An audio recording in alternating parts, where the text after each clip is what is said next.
We're Bennett and Brittany Reynolds. We've been married 10 years and we have 5 kids, 4 under the age of 2.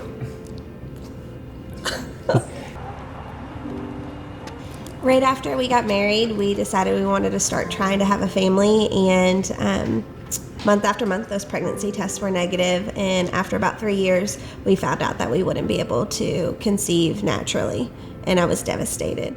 So we decided to give fostering a try with hopes of adoption, and we completed the whole process. And while we were waiting for our home study to clear, I started freaking out and decided I couldn't do it. I was so terrified to have a baby in my house for months or even years and then be taken away. That thought just consumed me. So we switched gears and went the private domestic adoption route. When we got all of the information about an expecting birth mom, and she wanted an open adoption, I was very closed-minded at first because I did not want that connection, and we just prayed about it, and the Lord made it very clear, like, you love the widows and the orphans. It's not just about the babies. That was the beginning of an amazing relationship that we got to have with Harper's birth mom. We get to know them and grow so close to them. It just laid the foundation for us to really realize that, like, these kids need family, but some of their extended family don't have anybody. They don't have people to support them, to love on them, and that's a needed thing. And that kind of laid it out to where we were like, look, we had such a good experience with that any kids we have, we're just going to try to love on the birth families. We're going to try to help them. We don't always know what that's going to look like. It's very important to do. Mm-hmm. So when we decided to start fostering again, the goal is always reunification. It will always be reunification. You know, that's the best thing for any child, is in good circumstances to be with their birth family. We became an approved foster home in October of 2017, and 4 days later we got our first placement, a beautiful baby boy. Right before he turned 4 months old, we got several calls for a little boy that had really had a tough time. He was almost 4 months old at the time, and he had already been to 3 other foster homes already in his short little life. His case sounded a little more complex than I felt like we were ready to take on at the time, so we said no twice. We were scared to even consider it. We were scared about all these problems and what it's going to be like. And the amazing thing was, God kept knocking at our door saying, hey, there's this kid. And then finally, the third time around, we finally give in to meet him.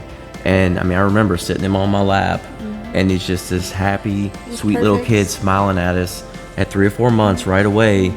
And it's just amazing how you're like, on paper, he was terrifying. That's what his foster mom at the time said. This baby on paper is not the baby that is in my home right now. The paper scares you, but this baby is perfect, and he just needs a loving home and somebody just to give him a chance and provide that stability for him.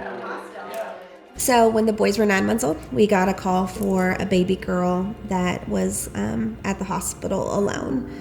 She was 3 weeks old. She was very sick. She had been on a ventilator, going through withdrawal. She had gone into heart and lung failure.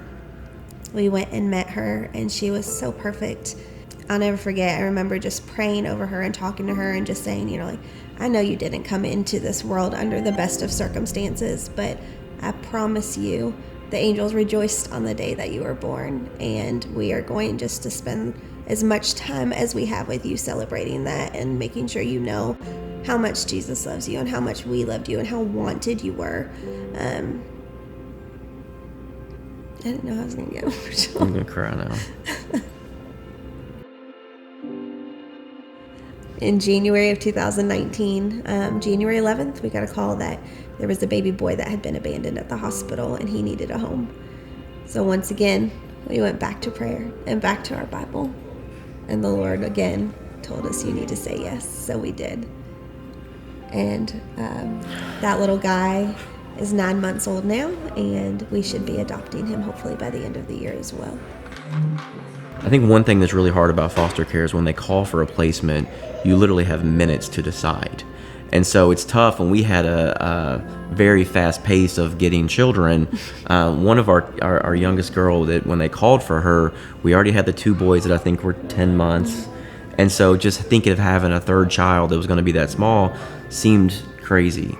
But we took some time, we prayed, and I opened up my Bible app, and I had been reading through Romans, and just there was, Paul talking about adoption and just all this stuff that was like the Lord was telling us, no, you're supposed to take this child. And that had been the same year. So it's a little bit scary about just giving in completely and saying, God, I know you're telling us to do this. But again, my point is we had to make that decision in minutes. And so we just went straight to prayer, straight to reading the Bible, and we got our answer. And now looking back, I couldn't imagine if we hadn't done that. I think the biggest thing throughout this whole process that we learned is that fear doesn't own us. There's so much to be scared of when you are in the fostering process or adoption process. But I think that's kind of, I guess if we had a motto, it's fear you don't own me. The Lord has just, he's got it all under control.